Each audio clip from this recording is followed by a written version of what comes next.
Hello and welcome to my fourth and final nature drawing class with the Blue Hill Heritage Trust and Open Arts Initiative.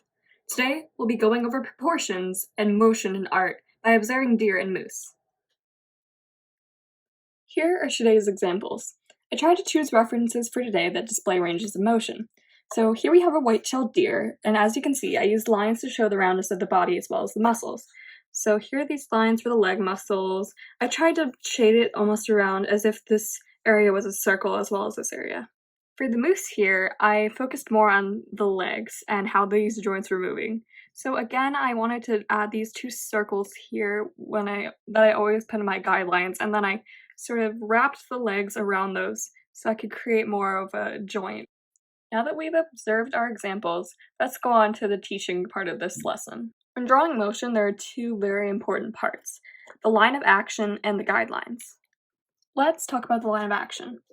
The line of action is used to figure out the direction of the motion. It's almost like imagining the skeleton of an animal you're drawing, and drawing a simple line for the spine and legs.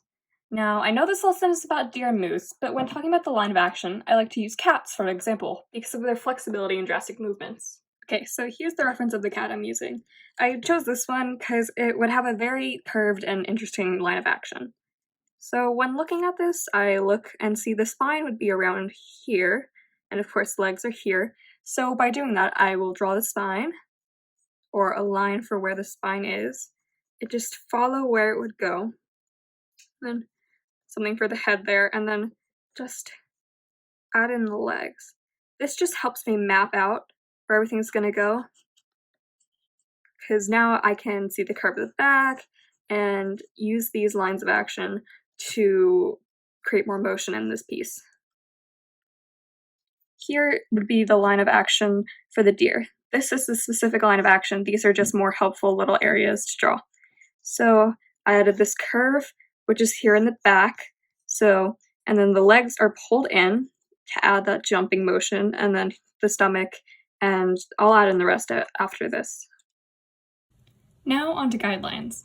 You've seen me talk about these in the previous videos, but let's go into more detail.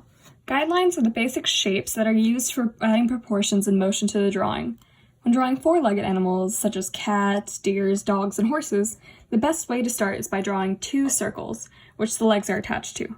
So if we look here, there's one circle in the back, which the two back legs are attached to on this cat, and there's one here on the torso, which the two front legs are attached to. I'm also just going to add the head in, and then I'll add more shapes for the body. And then for the deer, it's the same process.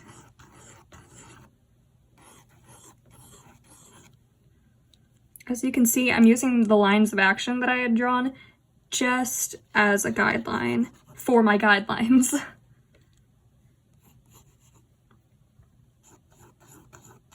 Now that these shapes are here, I'm also going to add in the shapes for the arms and legs. So, as you can see, the legs aren't just straight, they're actually very much curved, and the joints actually end up around here for the cat.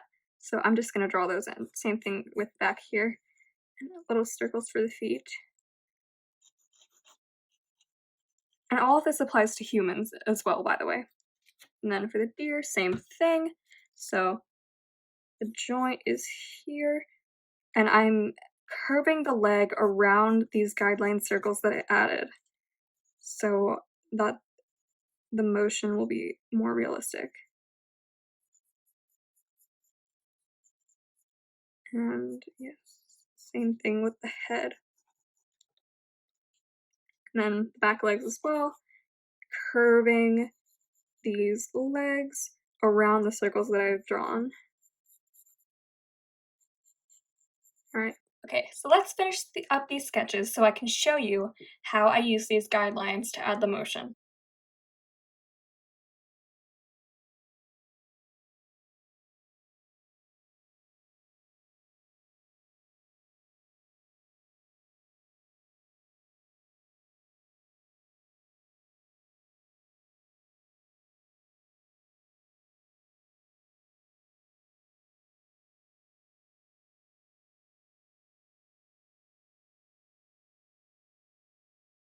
Right, so here are the finished sketches for my two guidelines pieces. I added the tail here, even though it's not in the picture, because I found that the sketch looked weird and it was just an artistic choice. So, as you can see, I used all my guidelines. I drew them lightly so I could have my darker sketch be more prominent, but I used my guidelines to just follow all the curves of both creatures, and I was able to create something that looked like movement on a still page. Now let's use this knowledge to create our final piece for today. This is this lovely reference photo that I found online of a moose, because I liked that the moose was walking and that there was a bit of foreshortening to add, and I can already see where my guidelines are gonna go. So let's start with the basic guideline sketch. Alright, so here's the first part of the sketch. As you can see, I added the line of action for the spine, which shows how the moose is moving, and added in the legs and the basic circles for the head and all the joints area here. So let's go and finish up the sketch.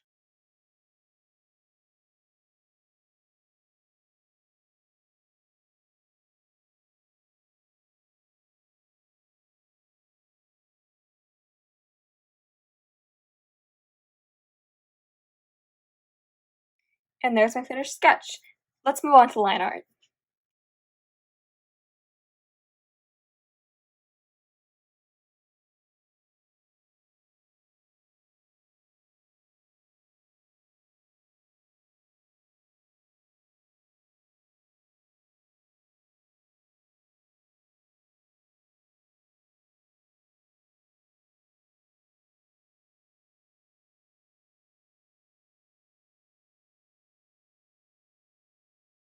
Here's my final drawing. I'm keeping it black and white this time because I want the lines to stand out instead of competing with color. I use lots of directional lines that go along with my guidelines to add dimension. Thank you so much for joining me on this journey. I had so much fun making these classes. Thank you once again to the Blue Hill Heritage Trust and the Open Arts Initiative for this opportunity. This is Miriam Talalay, signing off.